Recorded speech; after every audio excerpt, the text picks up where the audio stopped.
ሰላም ጤና ይስጥልን። ሐምሌ 4 ቀን 2018 ዓ.ም የዕለቱን ዜናዎች ይዘን ቀርበናል። እስከ መጨረሻው አብራችሁን ሁኑ።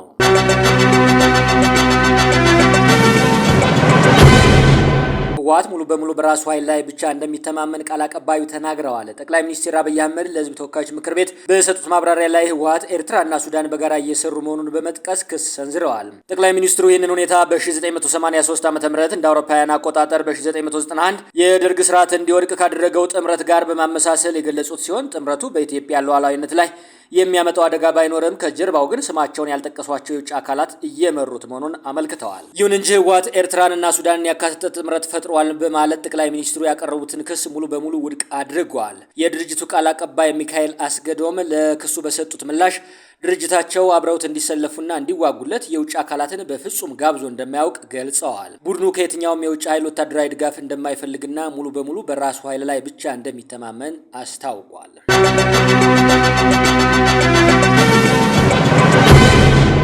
የአዲስ አበባ ከተማ አካባቢ ጥበቃ ባለስልጣን በከተማዋ ክልል ውስጥ የሚካሄደውን የኮንስትራክሽን ማዕድናት ፍለጋ ምርትና ስርጭትን ስርዓት ለማስያዝና ለመቆጣጠር የሚያስችል አዲስ መመሪያ አውጥቷል። በመመሪያው መሰረት የህብረተሰቡን ደህንነትና የተፈጥሮ ሀብትን ለመጠበቅ የኤሌክትሪክ መሰረተ ልማቶችን ከአደጋ ለመጠበቅ ሲባል ከፍተኛ የኃይል ማስተላለፊያ መስመሮች በ25 ሜትር ራዲየስ ውስጥ ከመኖሪያ መንደሮችና ከኢንዱስትሪ ፓርኮች በ500 ሜትር ራዲየስ ውስጥ ከወንዝ ዳርቻዎች በ30 ሜትር ራዲየስ ውስጥ ማንኛውንም አይነት ቁፋሮ ማካሄድ ሙሉ በሙሉ የተከለከለ ነው ብሏል።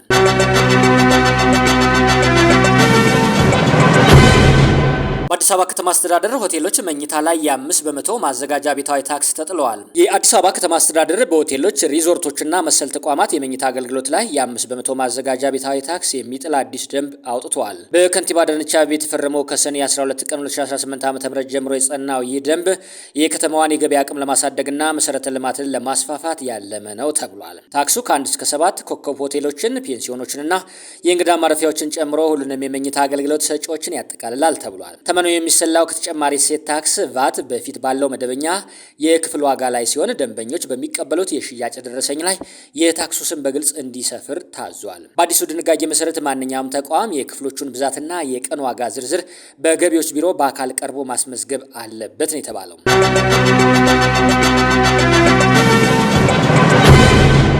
የሩሲያ ሴቶች ያገለገሉ ሰው ሰራሽ ጡቶቻቸውን በብዛት ለገበያ እያቀረቡ መሆኑ ተሰምቷል።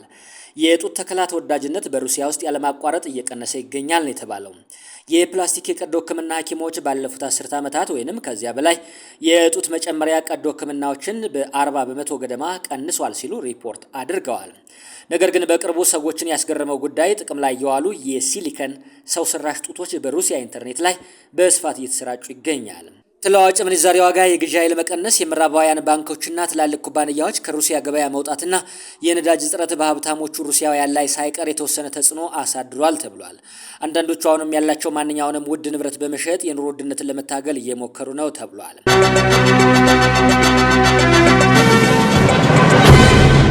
በኢራን ሁለተኛዋ ትልቅ ከተማ ማሻድ በተካሄደው ህዝባዊ ሰልፍ ላይ የጥላቻ መግለጫ የሆነ ድርጊት ተፈጽሟል። ሰልፈኞቹ የወቅቱን የአሜሪካ ፕሬዚዳንት ዶናልድ ትራምፕን የሚመስል ከሌጎ የተሰራ ትልቅ ምስል በአደባባይ አቃጥለዋል። ይህ ክስተት በኢራንና በአሜሪካ መካከል ያለውን የጂኦፖለቲካዊ ውጥረት በከፍተኛ ደረጃ በቀጠለበት ወቅት የተከሰተ ሲሆን ድርጊቱ በከተማዋ በተደረገው መጠነ ሰፊ የተቃውሞ ሰልፍ ላይ ዋነኛ መነጋገሪያ ሆኗል። የትራምፕን ምስል ማቃጠል በኢራን የተለመደ የፖለቲካ ተቃውሞ መግለጫ ቢሆንም የሌጎ መጫወቻ ቅርጽን ለአምሳያነት መጠቀም ግን አዲስ የተለየ ክስተት አድርጎታል። ድርጊቱ በኢራን የመንግስት ሚዲያዎች ጭምር ትኩረት ያገኘ ሲሆን በተቃዋሚዎቹ ዘንድ ለአሜሪካ አስተዳደር ያላቸውን ተቃውሞ ለማሳየት ሆነ ተብሎ የተቀነባበረ መሆኑ ተገልጿል። የአሜሪካ የውጭ ጉዳይ ሚኒስቴር እስካሁን በጉዳዩ ላይ የሰጠው ይፋዊ ምላሽ የለም።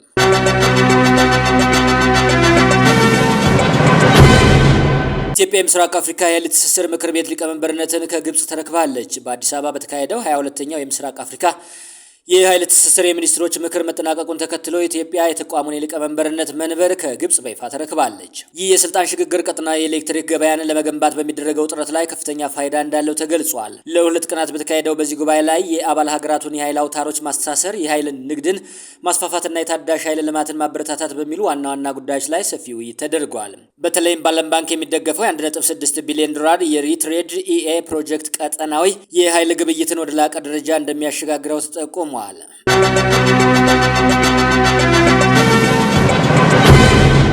የኢራን የውጭ ጉዳይ ሚኒስቴር በሆርሙዝ ላይ ለመወያየት ኦማን ገብተዋል። የኢራን የውጭ ጉዳይ ሚኒስቴር አባስ አራግቺኒ በዛሬው ዕለት በኦማን ዋና ከተማ ሙስካት ገብተዋል ሲሉ የኢራን የመንግስት ሚዲያዎች ዘግበዋል። በየካቲት ወር ዩናይትድ ስቴትስና እስራኤል ከኢራን ጋር ጦርነት ከገጠሙ ወዲህ የሆርሙዝ የባህር ወሽመጥ በአብዛኛው ተዘግቶ ቆይቷል። ይህ በእንዲህ እንዳለ በኢራንና በአሜሪካ መካከል የተኩስ አቁም ስምምነት ከፈረሰ ወዲህ ጉዳዩ እንደገና የዓለም ትኩረት ማዕከል ሆኗል። ቴህራን ከአሜሪካ ጋር በተደረገው የተኩስ አቁም ስምምነት ቃሏን ጠብቃለች ሲሉ የኢራን የውጭ ጉዳይ ሚኒስቴር ገልጸዋል።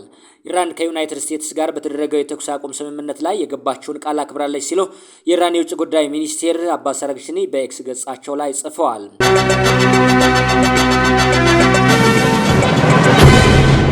የአሜሪካው ፕሬዝዳንት ዶናልድ ትራምፕ የኢራን መንግስት በእሳቸው ላይ የግድያ ሙከራ ለማድረግ ከሞከረ ዋሽንግተን በቴህራን ላይ ከዚህ ቀደም ታይቶ የማይታወቅ እጅግ ከባድ ወታደራዊ እርምጃ ለመውሰድ ዝግጁ ናት በማለት አስጠንቅቀዋል።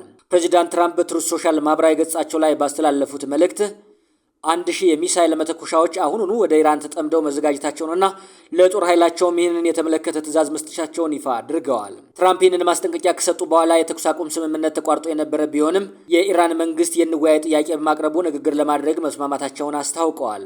የአሜሪካ ጦር ኃይል ለ1 ዓመት የሚቆይና ሊራዘም የሚችል ወታደራዊ መምሪያ አስቀድሞ እንደተሰጠው ገልጸው አስፈላጊ ከሆነ ሁሉንም የኢራን ግዛቶች ሙሉ በሙሉ ለማውደምና ለመደምሰስ ዝግጁ ነው ሲሉ አስታውቀዋል።